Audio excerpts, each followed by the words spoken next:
आदाब। दो रुख में आपका इस्तकबाल करते मैं हूं आपके साथ सना वारिस। मुल्क में हर गुजरते दिन के साथ कोरोना केसेस में बेतहाशा इजाफा हो रहा है। हालात बद से बदतर होती दिखाई दे रही हैं। रोजाना नए रिकॉर्ड्स बन रहे हैं तो पुराने टूट रहे हैं, जिसकी वजह से मरकजी और रियासती हुकूमतों के सामने नई चुनौतियां आ रही हैं, जिनसे निपटने के लिए रियासती सरकारें बंदिशें, एहतियाती तदाबीर, मेडिकल सहूलियात, सफरी पाबंदी और नाइट कर्फ्यू, वीकली लॉकडाउन का निफाज कर रही हैं। इसके बावजूद भी पॉजिटिव केसेस की तादाद बढ़ रही है। कोरोना टीकाकारी के दौरान कोरोना की दूसरी लहर खतरनाक साबित हो रही है। इस वायरस की चपेट में न सिर्फ जानें आ रही हैं, बल्कि इसका असर कारोबारी इदारों पर भी पड़ रहा है, वो भी ऐसे वक्त में जब मुल्क की मईशत की रफ्तार कदरे धीमी हो। बढ़ते मामले आवाम की लापरवाही का सबब भी हैं। सरकारी इंतजामात नाकाफी साबित हो रहे हैं। सबसे बड़ा सवाल ये कि कोरोना की बढ़ती रफ्तार का जिम्मेदार कौन? इसके अलावा कई सवालों के जानेंगे जवाब अपने खास प्रोग्राम दो रुख में दो खास मेहमानों से। सबसे पहले दो खास मेहमानों का तारुफ करा दें। हमारे दरमियान विश्वास पाठक साहब, जो कि तर्जुमान है भारतीय जनता पार्टी के, आपका इस्तकबाल कर रहे हैं, महाराष्ट्र से हमें ज्वाइन कर रहे हैं। साथ ही साथ एक और खास मेहमान हमारे दरमियान मौजूद है, रिटायर्ड विंग कमांडर अनुमा आचार्य साहिबा, जो कि तर्जुमान है कांग्रेस पार्टी की, हमारे दरमियान मौजूद हैं। आपका भी इस्तकबाल करते हैं। सबसे पहले विश्वास जी, आपके पास आना चाहेंगे इस सवाल के साथ, बढ़ती रफ्तार का आखिर है कौन जिम्मेदार? देखिए, ये कोरोना की जो दूसरी सर्ज आई है वो बहुत ही खतरनाक साबित हो रही है और पूरा देश संकट में आ गया है। विशेषतः महाराष्ट्र, मध्य प्रदेश और काफी जगह पे वो चल रही है। आज महाराष्ट्र की स्थिति ऐसी है कि यहाँ पर आज बेड नहीं है, एक एक बेड पे दो पेशेंट है, वेंटिलेटर नहीं है, ऑक्सीजन नहीं है। बहुत मुश्किल दौर से जा रहे हैं। इसलिए अभी जिम्मेदार कौन है उसमें न जाते हुए ये अभी जनता की भी जिम्मेदारी है। जनता ने भी और ज्यादा इसका एहतियात बरतना जरूरी है, सावधानी बरतनी जरूरी है, क्योंकि जनता भी जब से कोरोना का वैक्सीन आ गया उसके बाद से थोड़ी बिंदास हो गई है। उन्हें लग रहा है कि अभी हम लोग की चिंता नहीं है। लेकिन अभी ये समय किसकी जिम्मेदारी वो न देखते हुए सबने, सेंट्रल, स्टेट, जनता, आवाम, सबने इकट्ठा काम करने की जरूरत है। बहुत अच्छी आपने बात कही कि सरकार जिस तरह से एहतियाती कदम उठा रही है और आवाम का साथ ना मिलना मायूसकुन बात है और यहाँ पर जिम्मेदारी की बात नहीं करनी चाहिए। लेकिन सवाल ये उठता है कि आखिर क्या जिम्मेदारी आवाम और सरकार दोनों की नहीं है? विंग कमांडर साहिबा, जो कि हमारे दरमियान मौजूद है, रिटायर्ड अनुमा आचार्य साहिबा, आपसे सवाल ये कि जैसे जैसे कोरोना की रफ्तार बढ़ रही है वैसे वैसे जिम्मेदारी के हवाले से सवाल भी खड़े हो रहे हैं कि इतना सर्ज जो हो चुका है, आखिर कहाँ पर कमी रह गई जिसकी वजह से ये हालात अब मुल्क में बनती हुई दिखाई दे रही है कि मजमूई तौर पर आंकड़ा कोरोना का 1,68,000 तक पहुंच चुका है।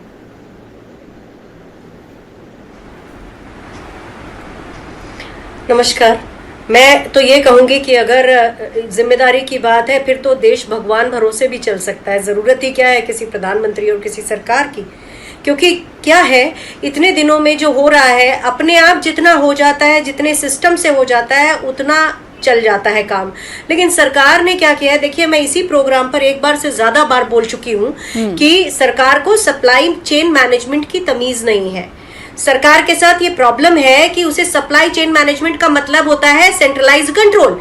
ये नहीं होता। डिसेंट्रलाइज्ड जब तक आप नहीं करेंगे, राज्यों को उनके हक का जो वैक्सीन का कोटा है एक बार में दीजिए ना। इस वक्त महाराष्ट्र में इसकी वैक्सीन की शॉर्टेज है। ओडिशा में कल तक का स्टॉक था, आज वहां स्टॉक नहीं है। गाजियाबाद में या उत्तर प्रदेश में बाहर लिखा हुआ है कोविड सेंटर के बाहर की वैक्सीन अवेलेबल नहीं है। तो ये सब क्या है? इस तरह से तो हमको आप छोड़ दीजिए ना, फिर ऊपर वाले के हाथ छोड़ दीजिए। जरूरत ही क्या है हमें सरकार की? सरकार का पूरा दो तीन चीजें हैं। एक तो सरकार को डिवीजन ऑफ लेबर नहीं समझ में आता। मैं दोबारा कह रही हूँ, सरकार को लॉजिस्टिक्स मैनेजमेंट और सप्लाई चेन मैनेजमेंट की तमीज नहीं है कि सब तक उपलब्ध पहुंचा सके, करा सके। जब हमारे पास वैक्सीन मौजूद है जो सरकार कहती है, उसके बाद जरूरतमंदों तक उसका ना पहुंचना, इसे आप क्या समझेंगी? मैं तो यही समझती हूँ कि ये नाकारा होने के कगार पर है सरकार। और दूसरी चीज ये है कि जब यहाँ एक तो उत्सव बोल दिया इसको कि कोरोना उत्सव, भाई उत्सव में तो बहुत अबंडेंस होती है, प्रचुरता होती है, बहुत ज्यादा होता है सामान।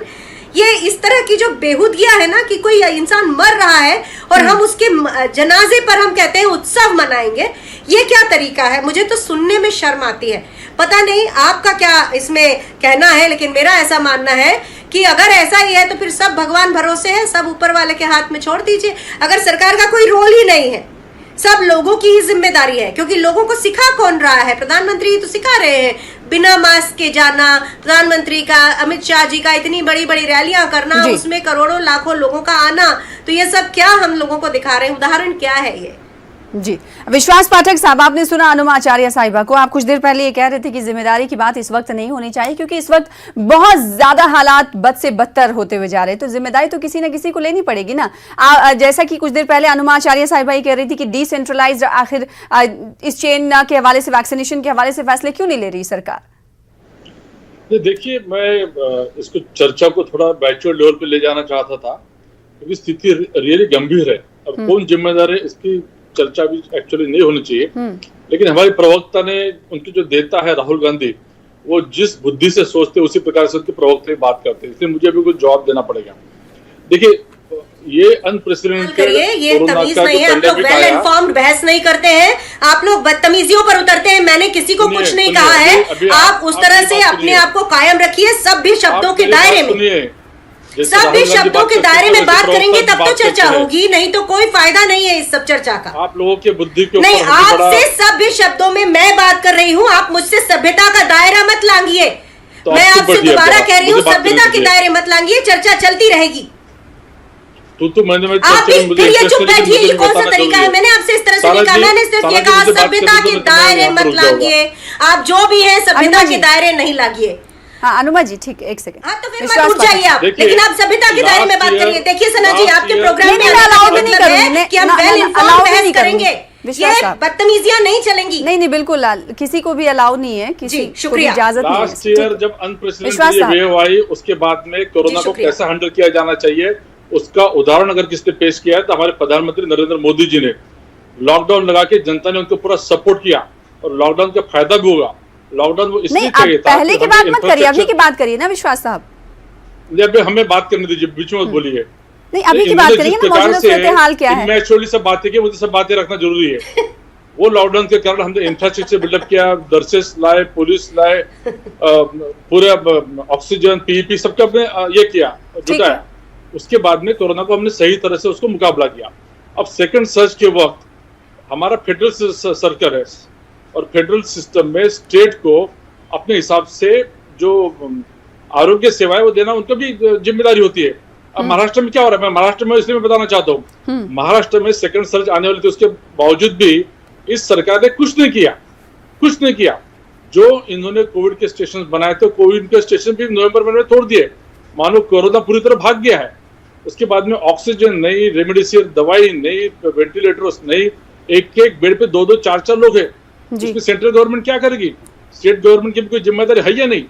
इसलिए मैं कह रहा हूँ कि स्थिति इतनी गंभीर है, इसलिए तू मैं न करते हुए हम सब मिलके इसको कैसा मुकाबला करें वो इम्पोर्टेंट है।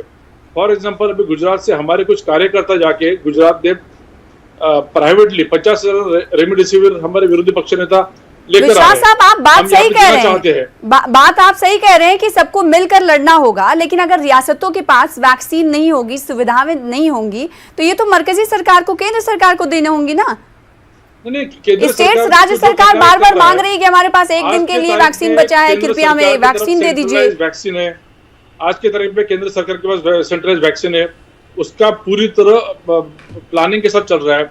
पहला वैक्सीन का डोज फ्रंट जो हमारे वॉरियर्स थे उनको दिया गया, उसके बाद फर्स्ट तो कहीं लूप होल्स आप देखते ही नहीं है, कहीं लूप होल्स आप नहीं देखते विश्वास साहब, कहीं लूप होल्स आप देखते ही नहीं है कोरोना की रफ्तार को मैनेज करने। लूप होल्स मैं वही बता रहा हूँ, लूप होल्स ऐसा है कि जैसे सेंट्रल गवर्नमेंट से वैक्सीन अगर आ गई है तो स्टेट गवर्नमेंट ने लॉजिस्टिकली उसको मैनेज करना जरूरी है। अब फर्स्ट फेज में किसको दवाई देना चाहिए वो तय हो गया था, उसके बावजूद भी उन्होंने नॉन एंटाइटल्ड लोगों को भी वैक्सीन दे दी। फर्स्ट फेज का पूरा कोटा होने के पहले सेकंड फेज उन्होंने चालू कर दिया, उनका प्लानिंग बिगड़ गया, लॉजिस्टिक बिगड़ गया। आज के तारीख में महाराष्ट्र में 1 करोड़ से ज्यादा वैक्सीनेशन हो गया है, 14 लाख के वैक्सीन आज महाराष्ट्र में आ गए हैं, वापस से अनइंटरप्टेड सेवाएं चालू हो गई। लेकिन मैं ये कहना चाहता हूँ कि वैक्सीन तो आज देने के बाद में उसकी जो इफेक्ट है वो 45 दिन के बाद आने वाली है। आज हमें चाहिए ऑक्सीजन, आज हमें चाहिए रेमडेसिविर दवाइयाँ, आज हमें चाहिए वेंटिलेटर। ठीक है, अनुमा आचार्य साहिबा, गवर्नमेंट सीधे तौर पर भारतीय जनता पार्टी का ये कहना है कि वैक्सीनेशन के हवाले से जो आप सवाल खड़े कर रहे हैं उसे तो पूरा करने की कोशिश केंद्र सरकार और मरकजी हुकूमत कर रही है, लेकिन अपनी यानी सरकार की अपनी जो जिम्मेदारियां होती हैं पहले उसे तो ठीक से निभा लें। बेड नहीं मिल रहे हैं लोगों को, ऑक्सीजन की कमी है। अच्छा सना साहिबा, एक बात जान के तो बड़ी खुशी हुई कि एक बात जान के मुझे खुशी हुई कि जो बीजेपी के प्रवक्ता हैं उनको कम से कम ये ज्ञान है कि जो हेल्थ है वो स्टेट सब्जेक्ट है। तो अगर हेल्थ स्टेट सब्जेक्ट है तो केंद्र सरकार वैक्सीन को कंट्रोल क्यों कर रही है?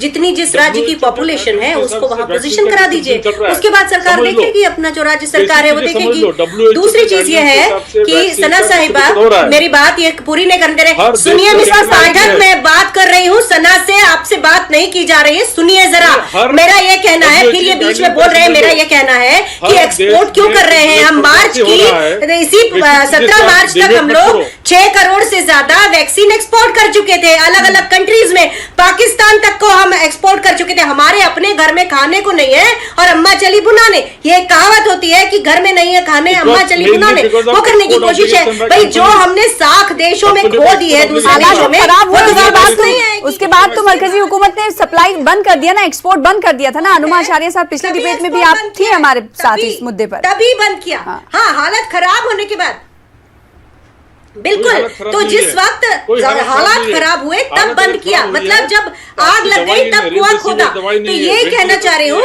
इनको दिखता नहीं है कि कल एक ही दिन में 800 लोगों की मौतें हुई हैं।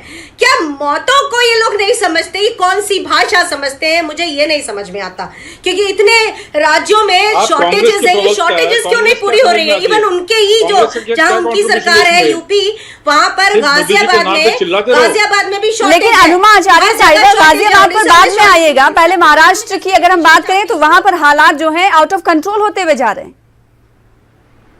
कौन जिम्मेदार? हाँ वही है ना, वहां पर भी वैक्सीन उतने क्वांटिटी में अवेलेबल नहीं है। अरे वही बता रही हूँ मैं। 45 दिन का इफेक्ट करता है। हेलो, वैक्सीन 45 दिन का इफेक्ट करता है।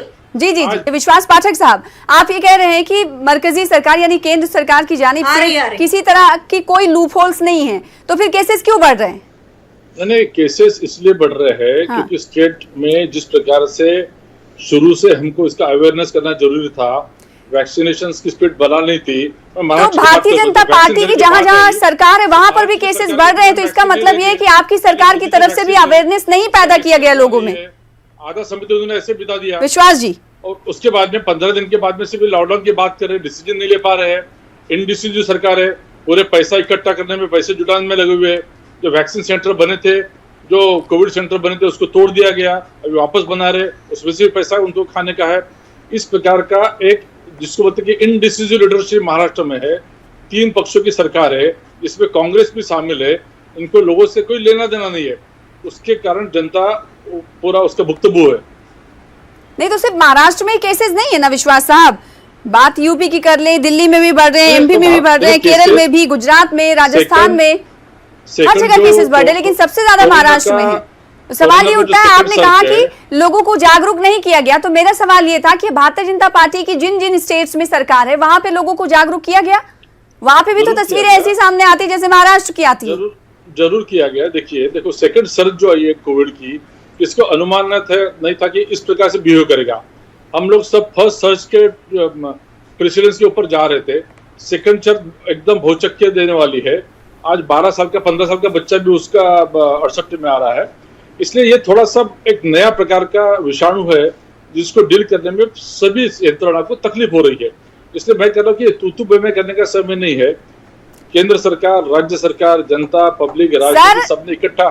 सर आप सही कह रहे हैं, तू मैं करने का वक्त नहीं है, लेकिन कोविड जिस तरीके से बढ़ रहा है, क्या उस तरीके से आपकी सरकार और आपकी इंतजामिया, एटलीस्ट जहां पर बीजेपी की सरकार है वहां पर आप कमांड करते हुए लोगों को समझाते हुए देखे जा रहे हैं? नहीं, अभी हम देख रहे हैं शाही स्नान किया जा रहा है, वहां पर कोविड-19 की पूरी धज्जियां उड़ाई जा रही, तो आखिर क्या है ये?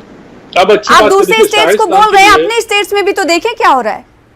है ना, मैं एक्सेप्ट करता हूँ, मैं उसका कुछ ये नहीं करता हूँ, मैं इनकार नहीं करता हूँ। देखो तो ऐसे में कोरोना बढ़ेगा ही ना, आप तो ये मानते ही हैं। उत्तर प्रदेश में शाही स्नान के वक्त एक नियम बनाया गया कि जो कोरोना नेगेटिव पाया जाएगा वही अंदर आएगा। उसकी टेस्ट करके सर्टिफिकेट लेने की बात की गई थी, जनता ने वो नहीं माना।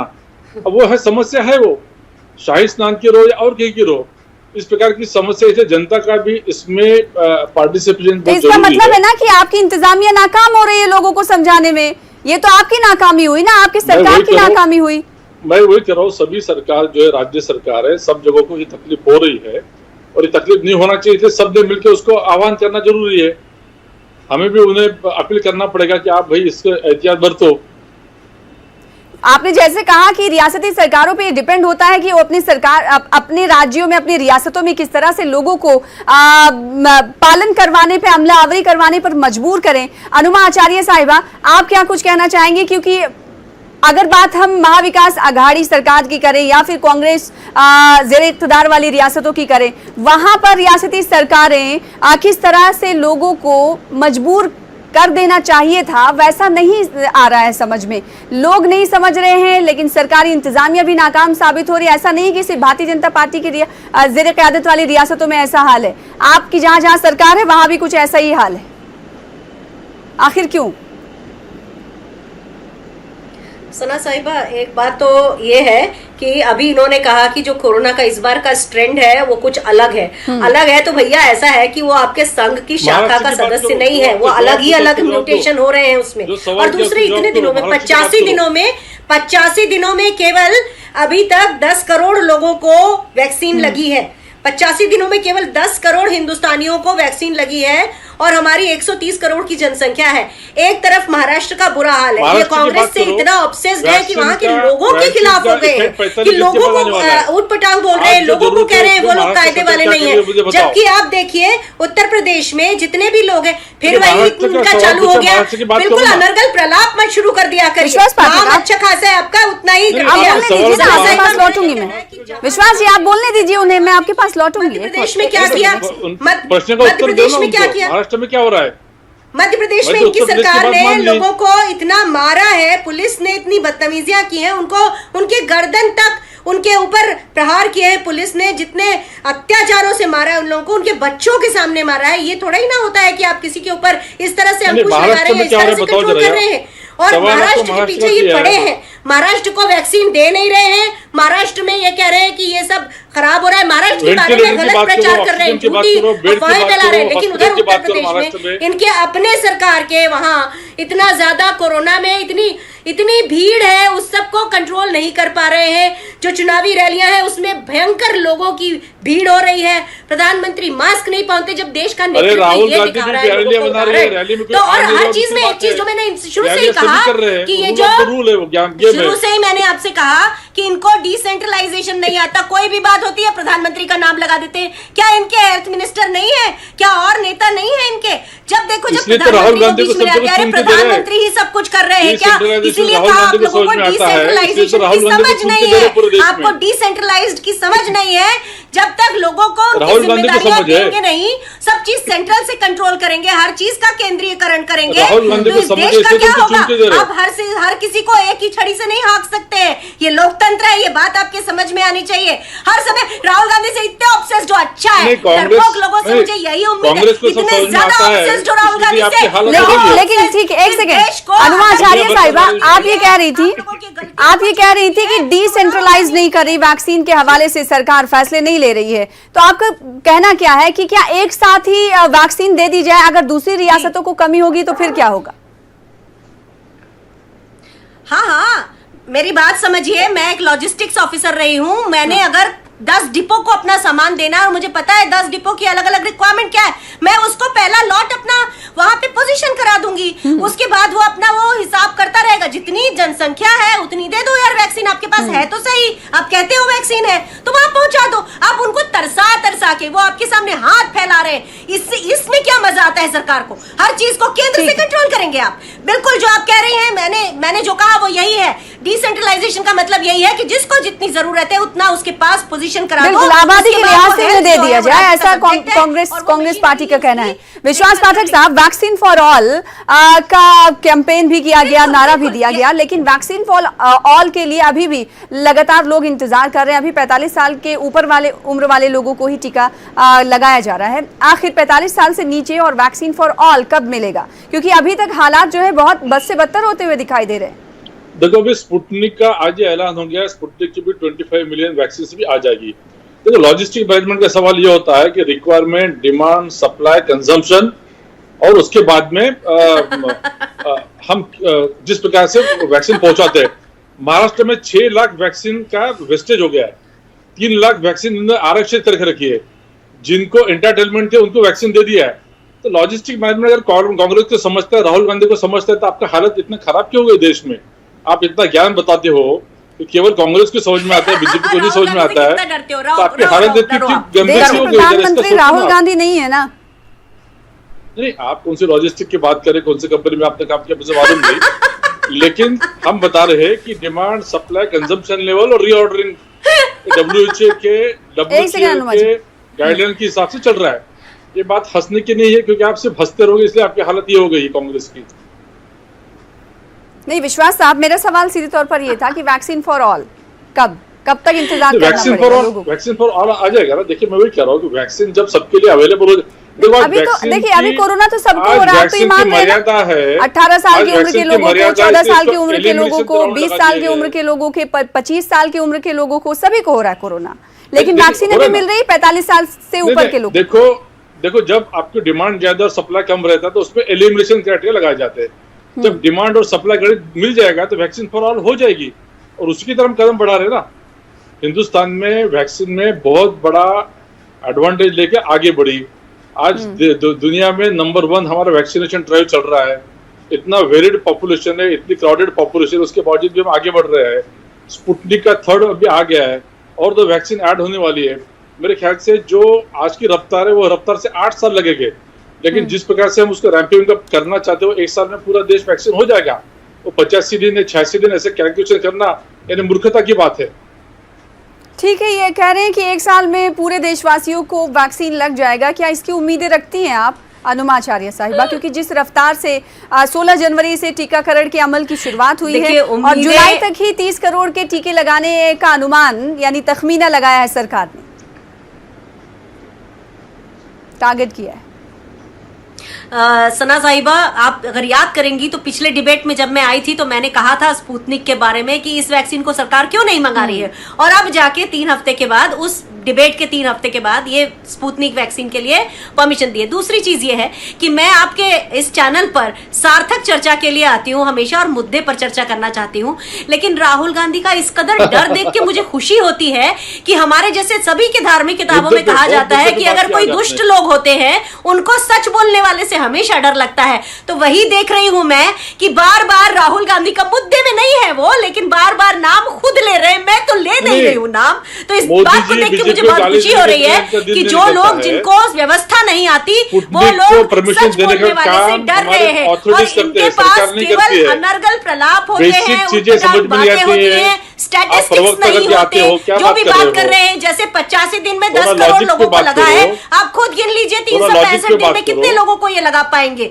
तो वो एक और चीज है, और बहुत सारा मुझे डर है। आज एक और डर आपसे बता दूं सना साहिबा, कि बहुत सारी वैक्सीन ये वेस्टेज में डाल देंगे, क्योंकि इनसे सब कुछ सेंट्रलाइज करने के कारण ये इनसे रुका नहीं जाएगा। ये बहुत सारी वैक्सीन को बर्बाद कर देंगे, और इनसे मुझे यही उम्मीद है, क्योंकि इनसे कभी भी इम्प्लीमेंटेशन सरकार पर भी कांग्रेस को सवाल है कि जहां जहां जरूरत होगी वहां केंद्र सरकार उसे पहुंचाएगी नहीं। विश्वास पाठक साहब, आपका लास्ट कमेंट, क्योंकि सिर्फ महाराष्ट्र में ही वेस्टेज नहीं हुआ, आंध्रा, तेलंगाना और उत्तर प्रदेश में भी भारी मात्रा में वैक्सीन वेस्टेज हुई है। मैं वही कह रहा हूँ, देखो 1% वेस्टेज अलाउड है।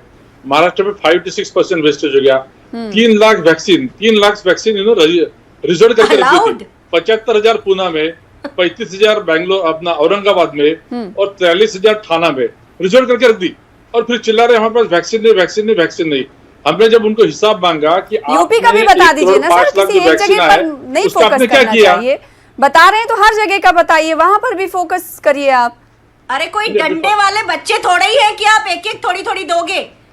मेरा ये कहना है कोई डंडा मार के आप नहीं बोलोगे कि इतनी ही वैक्सीन मिलेगी। लेकिन अनुमा आचार्य साहिबा, अगर एक स्टेट, अगर एक रियासत में वैक्सीन जाया होती है तो केंद्र सरकार सोचेगी ना कि पहले इन्होंने जाया किया, आप ज्यादा ये मांग रहे हैं, तो उस पर तो सोच विचार होगा। लॉजिस्टिक बैरियर का मतलब ये होता है कि डिमांड कितना है, सप्लाई कितना है, नहीं, कंजम्पशन उनको कितना है, उनकी जरूरत और की reordering दीजिए, क्या फिर हो रहा है। सवाल पूछिए। पहले जरूरत की पूरी तो दीजिए, यहाँ बैठ वैक्सीन के की डंडा फराहमी चला को के लेकर भी सवाल लगातार बने हुए। आप दोनों खास मेहमानों का शुक्रिया अदा करना चाहेंगे प्रोग्राम दो रुख में शामिल होने के लिए। फिलहाल इसी के साथ मुझे दीजिए इजाजत, कल फिर हाजिर होंगे बड़े मुद्दे के साथ, तब तक के लिए आदाब।